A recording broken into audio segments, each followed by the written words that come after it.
Latest updates కోసం ఎల్లప్పుడూ చూస్తూనే ఉండండి 37 న్యూస్.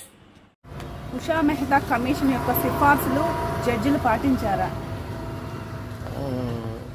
జడ్జిలు వాళ్ళు తీర్పు ఇచ్చిన సమయంలో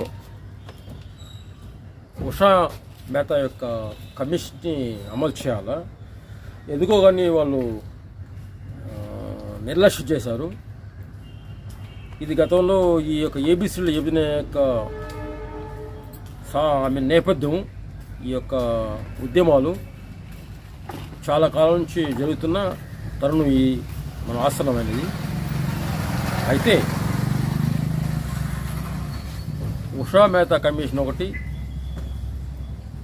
అలాగనే రామచంద్రరాజు కమిషన్ ఒకటి, అలాగనే లోకు కమిటీ ఒకటి వేశారు.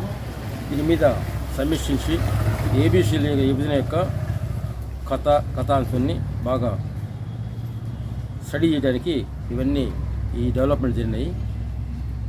ఆగస్టు 1, 2024లో 7 సభ్యులతో కూడిన సుప్రీంకోర్టు జడ్జిమెంట్లో ఈ యొక్క ఏబీసీల విభజన గురించి సమీక్షించి సరైన న్యాయం తీసుకోవాల్సిన సందర్భంలో దాన్ని మర్చిపోయి సదరు 7 మంది జడ్జిలు 6 క్రిమీ లేయర్ గురించి జోడించడం, క్రిమీ లేయర్ యొక్క విస్తృతిని ఇక్కడ తర్కించడం అసందర్భంగా నేను భావిస్తున్నాను. కమిషన్ సిఫార్సులు ఏమైంది? ఈ రామకృష్ణరాజు సిఫార్సులు చేశారు. వాళ్ళు ఏం చెప్పారంటే, ఈ 29 రాష్ట్రంలో ఉన్న మాదిగలకి న్యాయం చేయాలా, వాళ్ళకి అన్యాయం జరిగిన ఒక నేపథ్యంలో ఫస్ట్ రాజ్యాంగంలోని 341 ఆర్టికల్ని అమెండ్ చేస్తూ దాన్ని మారుస్తూ 341 ఆర్టికల్లో క్లాస్ 1లో నోటిఫికేషన్ ఇవ్వాలి, క్లాస్ 2లో ఎంతమంది కులాలని యాడ్ చేయాలనే ఒక కార్యక్రమం చేపట్టాలి. 341 క్లాస్ 3లో ఏ కులాలు మనం చేస్తున్నాము, పలానా కులాలకి మనం న్యాయం చేయాలా, ఆ కులాలు అన్యాయం చేయబడ్డాయి అని తీర్మానం చేస్తూ పార్లమెంట్లో ఈ యొక్క రాజ్యాంగ అమెండ్మెంట్ చేస్తే తప్ప ఈ యొక్క ప్రక్రియ ఏబీసీల విభజన యొక్క న్యాయం జరగదు. అయితే తెలియకుండా అనాలోచితంగా సడన్గా ఆగస్టు 1, 2024లో సుప్రీంకోర్టు ఇన్వాల్వ్ అయ్యి ఈ 7 జడ్జిలు వచ్చి తీసుకున్న నిర్ణయం మాత్రం ప్రజలు ఎవరు ఏకీభవించలేదు, ప్రజలు ఎవరు సమర్థించలేదు. ఏబీసీడీల రివిజన్ బిల్లులో క్రిమీ లేయర్ ఎందుకు జోడించారు? ఈ దేశంలో ఈ బలహీన వర్గాలు, ప్రత్యేకించి దళితులు, ప్రత్యేకించి మాలామాదుల యొక్క జనాభా పెరుగుతున్నది. కులగణన చేయాలనే ఒక డిమాండ్ ఎక్కువైంది, దాని మీద ఎక్కువ ప్రభావం చూపుతోంది. జనాలంతా ఆ కులగణన గురించి గగ్గోలు పెడుతున్నారు. అందువల్ల ఈ క్రిమీ లేయరు వివాదాన్ని, క్రిమీ లేయరు అంశాన్ని కానీ తెర మీద తెస్తే ఈ జనాల్లో ఒక కన్ఫ్యూజన్, జనాల్లో ఒక ఆలోచన మీరిపోతుందనేసి ఒక కొందరి యొక్క చిన్న ఆలోచన. కాబట్టి ఇది తెలియని ఆలోచన, ఇమ్మెచ్యూర్ ఆలోచన, తెలివి తక్కువ ఆలోచనగా నేను భావిస్తున్నాను. కాబట్టి ఈ యొక్క క్రిమీ లేయర్ అనే అంశం అది వేరు, ఏబీసీడీల విభజన అనే అంశం అది వేరు. దీనికి దానికి పొంతం లేదు.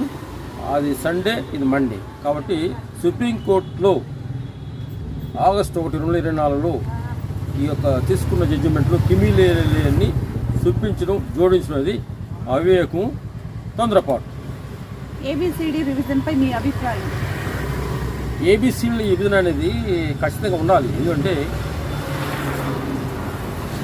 ఈ ప్రతి ఊర్లో, ప్రతి నగరంలో ఈ చర్మకారులు, చర్మాన్ని శుద్ధి చేసేవాళ్ళు, ఈ పాదరస్తులు కుట్టేవాళ్ళు, అదేవిధంగా ఆర్థికంగా వెనకాల ఉండేవాళ్ళు, కూలీలుగా మిగిలిపోయేవాళ్ళు, లేదా ఆయా ప్రాంతంలో, ఆయా గ్రామాల్లో పారిశుద్ధ్యాన్ని చేపట్టే ఈ మాదిగలకి రాజ్యాంగం కల్పించిన వస్తువులు ఇంకా అందలేదు.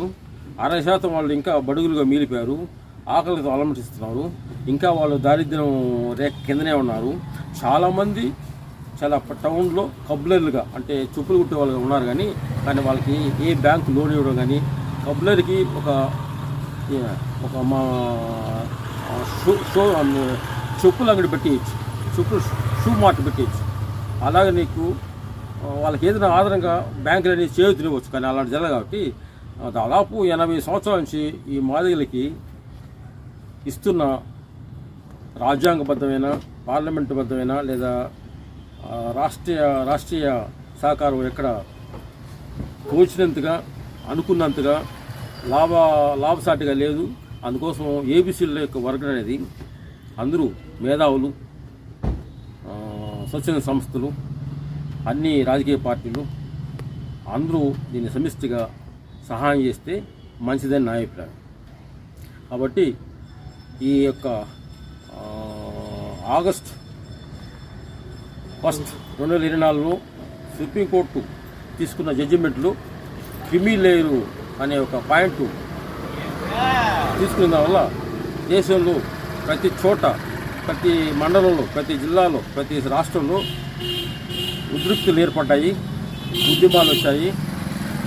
ప్రత్యేకించి మన మాయావతి గారు, ప్రత్యేకించి మాజీ కేంద్ర మంత్రి చింతామోహన్ గారు, ప్రత్యేకించి మాజీ మంత్రి పస్వాన్ కుమారుడు ఆయన కానీ, ప్రత్యేకించి ఇతర కాంగ్రెస్ పార్టీలు కానీ, ప్రత్యేకించి మిగతా అన్ని పార్టీలు కూడా ఈ క్రిమీ లాయర్లు పెట్టడం అనేది అనాలోచితం అనేసి భావించారు, ఉద్యమాలు చేపట్టారు.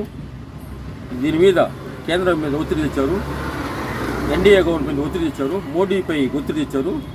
అక్కడ వీళ్ళు మోడీని దారి మళ్లించి మోడీకి ఈ విషయాన్ని చెప్పి ఎడ్యుకేట్ చేసి ప్రస్తుతానికి ఈ క్రిమీ లేయర్ అనే పాయింట్ని జడ్జిమెంట్లోంచి తొలగించడం అనేది ప్రజలు సర్వదా హర్షిస్తున్నారు, ఆనందపడుతున్నారు, చాలా ఆనందపడుతున్నారు. సో మంచి పరిణామంగా మేమంతా భావిస్తున్నాము. ఇలాగా ఉండాలి. ఒకవేళ జడ్జిమెంట్ ఏదైనా ఇచ్చే ముందు జడ్జెస్ కూడా ఉషా మేహతా, రామచంద్రరాజు ఇలాంటి కమిషన్లు ఇచ్చిన సిఫార్సును పరిశీలించి చదివి జడ్జిమెంట్లు ఇవ్వాల్సిందిగా నేను కోరుతున్నాను. నమస్తే.